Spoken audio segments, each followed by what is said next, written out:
మన దేశ రాజధాని ఢిల్లీ మరోసారి ఉలిక్కిపడింది. ఎప్పుడూ అత్యంత పటిష్టమైన భద్రత ఉండే ఎర్రకోట సమీపంలో ఒక కారులో భారీ పేలుడు సంభవించింది. ఈ దురదృష్టకర సంఘటన మనందర్నీ తీవ్ర దిగ్భ్రాంతికి గురిచేసింది. అసలు దీని వెనక ఉన్నది ఎవరు? ఈ ప్రశ్న ఇప్పుడు దేశం మొత్తాన్ని కలచివేస్తోంది. నవంబర్ 10, 2025 సమయం సాయంత్రం 7 గంటలు. ఢిల్లీలోని ఎర్రకోట దగ్గర ఉన్న సుభాష్ మార్గ్ ట్రాఫిక్ సిగ్నల్ వద్ద ఒక హ్యూందాయ్ i20 కారు నెమ్మదిగా వచ్చి ఆగింది. ఆ వెంటనే కళ్లు చెదిరేలా ఒక భారీ పేలుడు సంభవించింది. ఆ శబ్దానికి ఆ ప్రాంతమంతా దద్దరిల్లింది. ఆ ఒక్క పేలుడుతో చుట్టూ ఉన్న కార్లు, ఆటోలు, రిక్షాలు మంటల్లో చిక్కుకున్నాయి. క్షతగాత్రుల ఆర్తనాదాలతో ఆ ప్రాంతమంతా భయానకంగా మారింది. ఈ ఘోర దుర్ఘటనలో 9 మందికి పైగా అమాయకులు ప్రాణాలు కోల్పోయారు. 20 మందికి పైగా తీవ్రంగా గాయపడ్డారు. విషయం తెలిసిన వెంటనే కేవలం 10 నిమిషాల్లోనే Delhi crime branch, special branch బృందాలు సంఘటనా స్థలానికి చేరుకున్నాయి. కేంద్ర హోంమంత్రి అమిత్ షా గారు స్వయంగా రంగంలోకి దిగారు. ఆయన వెంటనే ఆసుపత్రికి వెళ్లి గాయపడిన వారిని పరామర్శించారు. ఆ తర్వాత అర్ధరాత్రి సమయంలోనే పేలుడు జరిగిన ప్రదేశానికి వెళ్లి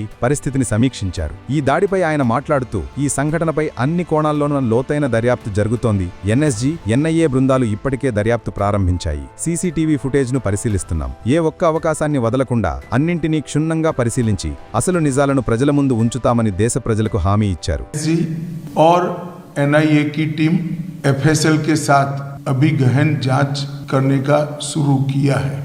सीसीटीवी कैमरा और बाकी सब चीजों की जांच के आदेश दे दिए हैं.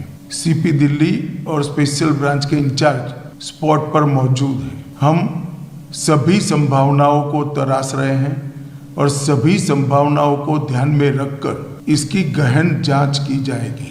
सभी ऑप्शन की तुरंत जांच होकर नतीजा जो आएगा जांच हम जनता के सामने रखेंगे. ఈ సంఘటన తర్వాత ఢిల్లీతో పాటు దేశంలోని ప్రధాన నగరాల్లో హై అలర్ట్ ప్రకటించారు. ఇది ఉగ్రవాద చర్య లేక దీని వెనక మరేదైనా కుట్ర ఉందా అనే విషయాలు దర్యాప్తులో తేలాల్సి ఉంది. ఇలాంటి క్లిష్ట సమయంలో మనం అందరం కలిసికట్టుగా ఉండటం చాలా ముఖ్యం. ఈ దారుణమైన సంఘటనపై మీరేమనుకుంటున్నారో కింద కామెంట్స్లో చెప్పండి.